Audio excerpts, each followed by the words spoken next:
So welcome students. So in this question you're given a quadratic equation x square plus px plus 1 minus p is equal to 0.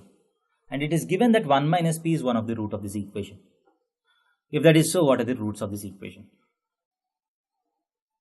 So let us say that the roots of this equation are 1 minus p, comma, the second root be equal to beta. So let this be alpha, let this be beta.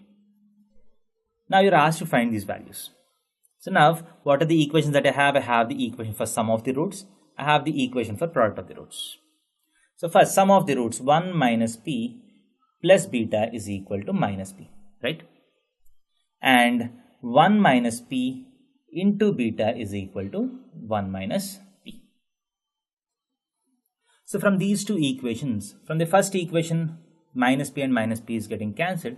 So 1 plus beta is equal to 0. So beta is equal to minus 1. Beta is equal to minus 1. And from the second equation, so if you take 1 minus p onto this side, so 1 minus p times beta minus 1 is equal to 0. So beta is already equal to minus 1, hence beta minus 1 is not equal to 0. This implies 1 minus p has to be equal to 0. This implies p has to be equal to 1.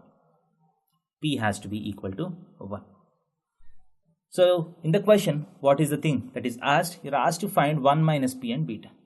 So you got beta is equal to minus 1 and 1 minus p, which is when p is equal to 1, 1 minus p is equal to 0. So the roots of this equation have to be 0 and minus 1. So option C is the right answer to this question. Thank you.